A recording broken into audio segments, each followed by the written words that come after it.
Hello students, आज हम resolution topic में insolvency of A partner solve करने वाले हैं।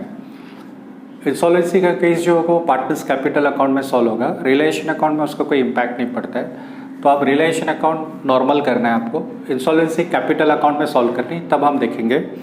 ये जो क्वेश्चन हम सॉल्व कर रहे हैं ये आपका पेज 248 टेक्स्ट बुक का पेज नंबर 248 पे क्वेश्चन नंबर 18 है, अनसॉल्व है। क्वेश्चन नंबर 8 है, सॉरी, पेज 248 क्वेश्चन नंबर 8 है। सीताराम, गंगाराम एंड राजाराम। तो आपका फॉर्मेट है in the books of name of the partners, realisation account, particulars और 2 कॉलम अमाउंट के, particulars and 2 columns of amount, partners capital, particulars 3 partners हैं उनके 3 column, Sitaram, Gangaram, Rajaram.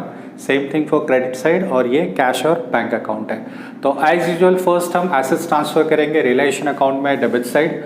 Second thing आप liabilities transfer करेंगे रिलेशन अकाउंट में क्रेडिट साइड। कैपिटल बैलेंसेस आप capital account में लिखते हैं और बैंक बैलेंस आपको यहाँ लिखना है। In case any general reserve है तो तीनों पार्टनर्स में डिवाइड होगा, ठीक है। सो स्टार्ट करते हैं। First we will transfer all the assets which are given in the balance sheet to relation account debit side. तो हम लिख रहे हैं यहाँ पे, आप हेडिंग देंगे to sundry assets and under it first is building. आपका बिल्डिंग का अमाउंट है 55,000, या फर्स्ट कॉलम में लिखोगे। Then machinery and amount of machinery is 25,000। सारे एसेट्स आप फर्स्ट कॉलम में लिखेंगे। Furniture is 12,000। Then next is investment is 15,000. After that next is bills receivable 3,500. Debtors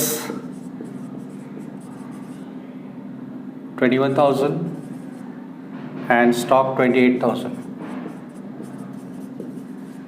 okay, फिर आप इन सब की टोटल करेंगे तो ये आपको मिलेगा 1,59,500। देख लेते हैं 55, 80, 92,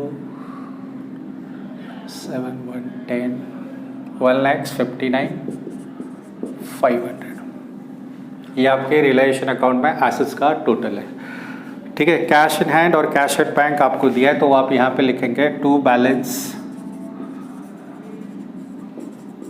ब्रॉट डाउन 5,500 प्लस 2,000, दोनों मिक्स करके आप अलग अलग लिखने की ज़रूरत नहीं है, आप डायरेक्टली लिख सकते हैं 7,500। कैश और बैंक बैलेंस दोनों का एडिशन करके यहाँ पे लिख दिया 7,500, ठीक है। कैपिटल बैलेंसेस दिए हैं आपको, सो आप लिखेंगे by balance brought down. Sitaram का है 65,000, जिस पार्टनर का जो है उसके कॉलम में। गंगाराम का है आपका 45,000 उसके कॉलम में, और राजाराम का है 7,000 थर्ड पर्सन के कॉलम में, ठीक है। 65,000, 45,000, 7,000 ये आपके क्वेश्चन में बैलेंसेस दिए हुए हैं। Then reserve fund is 18,000। Reserve fund liability में दिया है, लायबिलिटी में ही रहेगा वो हमेशा, तो आप तीनों पर्सन्स में डिवाइड करोगे। रिजर्व फंड इज 18,000 और आपको रेशियो दिया है 4:2:3, 4 + 2 + 3, तो ये हो गया 9। तो 18,000 डिवाइडेड बाय 9 आपको मिलेगा 2,000। 2,000 × 4 8,000, 2,000 × 2 4,000 एंड 6,000। ये हमने क्या किया है, इसको 18,000 जनरल रिजर्व जो कि उन्होंने क्वेश्चन में 18,000 दिया है, तीनों पर्सन्स में according to their ratio divide किया है। रेशियो है 4:2:3, मतलब 18,000 डिवाइडेड बाय 9। आप 9 से डिवाइड करेंगे तो आपको 2,000 मिलेगा। 2,000 × 4, देन 2,000 × 2 एंड 2,000 × 3, थर्ड जिसका जो प्रोपोर्शन है उसमें डिवाइड किया। Similar way profit and loss भी दिया आपको, तो प्रॉफिट एंड लॉस अकाउंट भी आप पार्टनर्स कैपिटल में क्रेडिट साइड लिखेंगे, ठीक है। 5,400 again this will be divided between all 3 partners in their profit sharing ratio which is 4:2:3। So 5,400 divide by 9, again 9, 4 + 2 + 3, 9 से डिवाइड करेंगे आपको 600 मिलेगा। 600 × 4 2,400, 600 × 2 1,200 एंड 600 × 3 1,800। आपको कभी कन्फ्यूज़न रहेगी तो इनके एडिशन करके देखिए 5400 आना चाहिए। अच्छा, ये हमने क्रेडिट में क्यों लिखा, क्योंकि प्रॉफिट एंड लॉस उन्होंने लायबिलिटी साइड दिया है बैलेंस शीट में, अगर वो एसेट साइड देंगे तो आप डेबिट में लिखोगे। Profit and loss debit side भी आ सकता है अगर एसेट साइड दिया रहेगा तो। उसके बाद लोन फ्रॉम तुकाराम है, तुकाराम पार्टनर नहीं है। अगर पार्टनर्स लोन होता तो आपको सेपरेट अकाउंट ओपन करना था, बट अदर देन पार्टनर किसी और का लोन है तो वो लायबिलिटी ट्रीट होगा और उसको यहाँ लिख सकता है। आप यहाँ लिखिए sundry liabilities under it Tukaram's loan, Tukaram's loan. First column में आप लिखेंगे 10,000, उसके बाद एक क्रेडिटर्स 12,000, देन उसके बाद है बिल्स पेएबल 4,600, बिल्स पेएबल 4,600। सो ये तीनों का टोटल इज 26,600, 26,600 लायबिलिटीज़ का टोटल। सो इस तरीके से हमारा बैलेंस शीट, जो क्वेश्चन में जो बैलेंस शीट दी थी वो कंप्लीट हो गया। हम एडजस्टमेंट सॉल्व करना स्टार्ट करेंगे और every adjustment will have 2 effects. हर एक एडजस्टमेंट्स की 2 इफेक्ट आने वाली। अभी तक आपने जो बैलेंस शीट से कॉपी किया सबकी सिंगल इफेक्ट आ रही थी। अब देखते हैं, इन्होंने बोला था एसेट्स रियलाइज्ड, एसेट्स बेच दिए।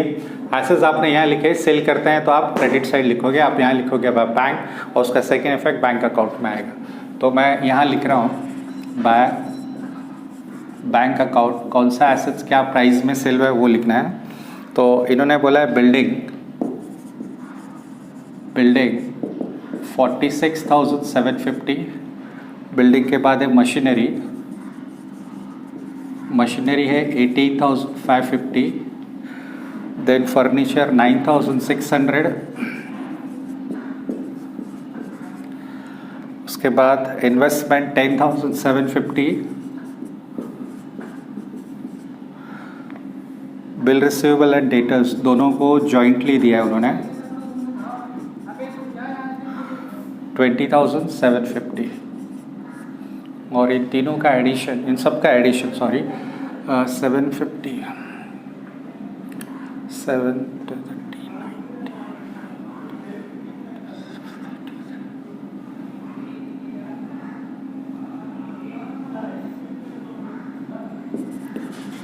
carry on 3 49 67 106 300 106 300।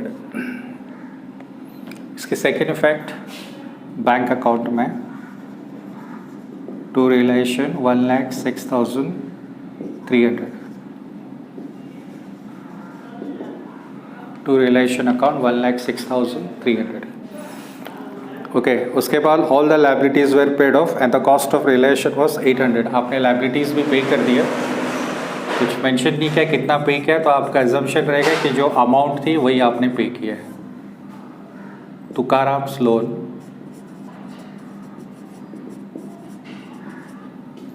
10,000, creditors 12,000, bills payable 4,600। मैं यहाँ से लिख रहा हूँ क्योंकि उन्होंने बोला कि कुछ कितना पे किया मेंशन नहीं किया, तो आपका एजम्पशन रहेगा कि आपने सेम पे किया। And then realisation expenses, cost of realisation expenses 800, तो इनको मिला के आपका अमाउंट आएगा 400। Carry on nothing, sorry carry on 1 11 23 27,400, ठीक है। और ये आपने पे किया है तो उसकी सेकेंड इफेक्ट जाएगी बैंक अकाउंट में क्रेडिट साइड बाय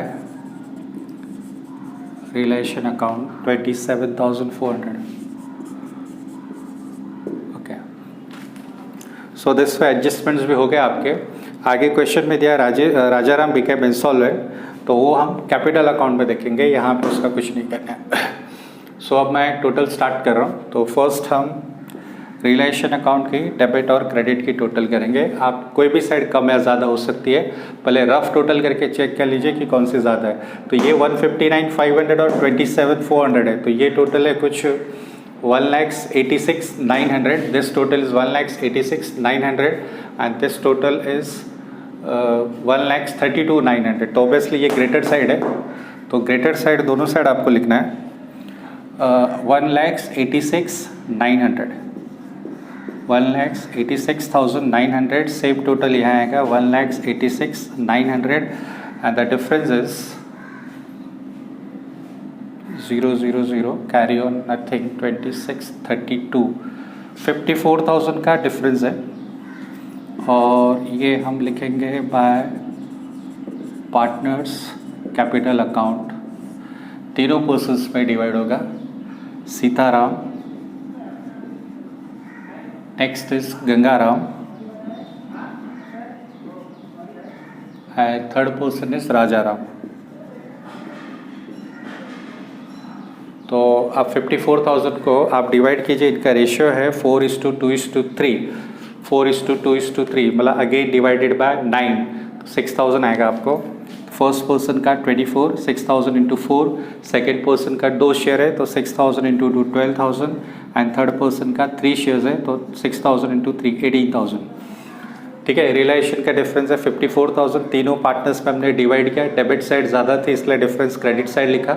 अब ये डिफरेंस जाएगा पार्टनर्स कैपिटल में डेबिट साइड, तो हम यहाँ लिखेंगे टू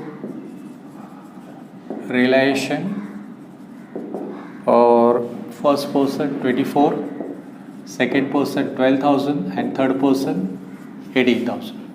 ठीक है, ओके। क्वेश्चन में दिया है कि राजाराम इंसॉल्वेंट हो गया। अब राजाराम की डेफिशिएंसी हम कैलकुलेट करेंगे, तो कैसे कैलकुलेट करनी है आपके किसी भी क्वेश्चन में अगर ये मेंशन किया है कि कोई पार्टनर इंसॉल्वेंट हुआ है तो आप क्या करेंगे, उसके डेबिट साइड की टोटल करेंगे। और मैं आपको बता देता हूँ इंसॉल्वेंट पार्टनर की डेबिट साइड ही ज़्यादा रहेगी, तो आप डेबिट साइड की टोटल करेंगे और उसमें से क्रेडिट साइड की टोटल माइनस करेंगे। ठीक है, तो हमको क्या करना है, अगर क्वेश्चन में मेंशन किया है कि कोई पार्टनर इंसॉल्वेंट हो गया है तो आपको पहले ये फाइंड आउट करना है कि उससे पैसे कितने लेते हैं, उसकी डेफिशिएंसी कितनी है। तो हम करेंगे total of debit side, Rajaram deficiency, तो राजाराम की डेबिट साइड की टोटल है 18,000 less total of credit side, credit side की टोटल है 7 + 6 13 + 1,800, तो वो है आपकी 14,800। मतलब आप माइनस कीजिए, दोनों का डिफरेंस आ रहा है आपका 3,200, मतलब राजाराम की प्रॉपर्टी से 3,200 आना बाकी है, सॉरी राजाराम से 3,200 आना बाकी है। अब हम उसकी प्रॉपर्टी सेल करेंगे और प्रॉपर्टी सेल करके देखेंगे कि कितने पैसे मिल रहे हैं।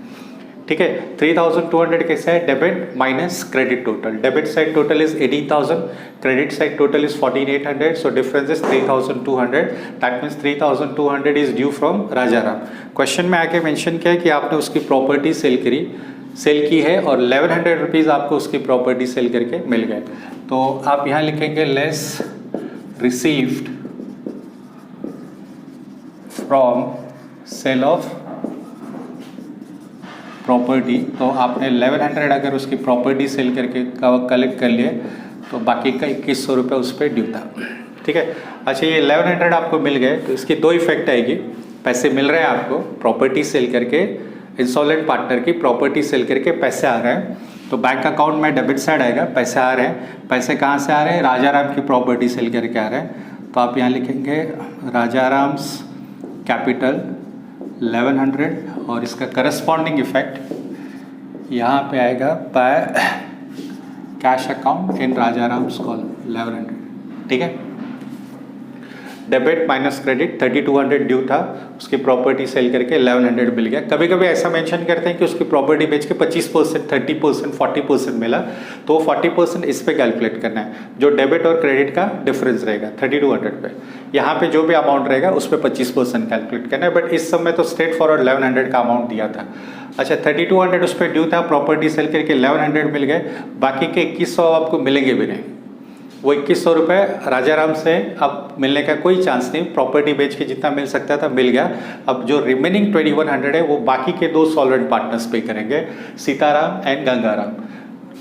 क्लियर, 2,100 अब 2 पार्टनर्स पे करेंगे, Sitaram and Gangaram in their profit sharing ratio. तो इनकी प्रॉफिट शेयरिंग रेशियो थी 4:2:3, उसमें से ये इंसॉल्वेंट हो गया, ये निकल गया, तो ये बाकी के 2 पार्टनर्स पे करेंगे 4:2, इसको आप और शॉर्ट करके 2:1 कर सकते हैं। तो ये कैसे होगा, यहाँ पे हम लिखेंगे Rajaram's deficiency borne by first person Sitaram. तो ये हो गया आपका 2100 इंटू 2/3, 2:1 मतलब 2/3, तो 1400 सीताराम पे करेगा। And Rajaram's deficiency borne by दूसरे पार्टनर का नाम है गंगाराम। तो यह आएगा 2100 में 1/3, तो यह आ रहा है 700। ठीक है, 2100 का जो लॉस है 1400 सीताराम पे करेगा और 700 गंगाराम पे करेगा। ये लोग उसके अकाउंट में पैसे जमा कर रहे हैं। तो यहाँ पे लिखिए राजा राम को 1400 रुपीज़ सीताराम ने दिए। राजा राम के अकाउंट में राजा राम की डेफिशिएंसी 1400 सीताराम ने पे किए। तो राजा राम के कॉलम में 1400 आपने लिखा और आप यहाँ लिखेंगे सीताराम्स कैपिटल। ठीक है, सिमिलरली 700 दूसरे पार्टनर्स ने पे किया और उसके लिए हम लिखेंगे बाय, उसका नाम है गंगाराम। गंगाराम ने पे किया तो हम लिखेंगे गंगाराम्स कैपिटल 700। ठीक है, अब इन दोनों ने उसके अकाउंट में पैसे भरे तो इनके अकाउंट से माइनस हो जाएगा। इन्होंने उसके अकाउंट में क्रेडिट किया तो इनके अकाउंट से डेबिट हो जाएगा। सीताराम के कॉलम में 1400 और गंगाराम के कॉलम में 700। ठीक है, अच्छा ये पैसे कहाँ गए? इन्होंने पे किए राजा राम के लिए, तो आप यहाँ लिखेंगे टू राजा राम्स कैपिटल। राजा राम के अकाउंट में 1400 और 700 इन्होंने डिपॉजिट किए। सो इस तरीके से इंसॉल्वेंसी का केस सॉल्व हो गया। 1400 700 आपको समझा होगा कहाँ से है, ये डेफिशिएंसी थी, इन दोनों ने पे की। तो 1400 राजा राम को सीताराम ने दिए, गंगाराम ने 700 रुपये दिए, इन्होंने उसको पे किए और इनके अकाउंट में डेबिट हो गया। अब आप क्लोज करोगे, सबसे पहले इंसॉल्वेंट पार्टनर की टोटल करना और इंसॉल्वेंट पार्टनर अब दोनों साइड इक्वल आएगा।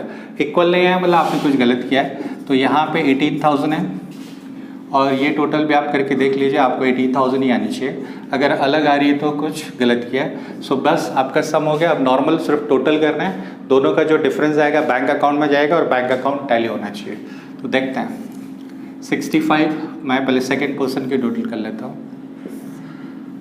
45 + 4 49, 50,200। सेम टोटल यहाँ आएगी 50,200 और जो डिफरेंस है वो कैश और बैंक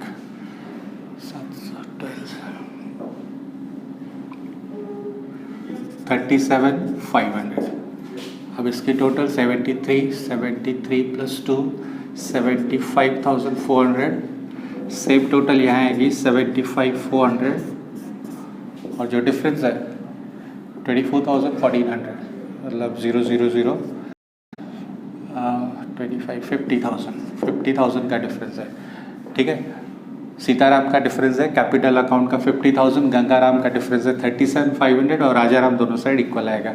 अब इनके करस्पॉन्डिंग इफेक्ट आप बैंक अकाउंट में क्रेडिट साइड, यहाँ से क्रेडिट साइड जाएगी, यहाँ पे हम लिखेंगे by Sitaram's capital, amount is 50,000 और सेकेंड पार्टनर का नाम है Gangaram, Gangaram's capital, amount is 37,500।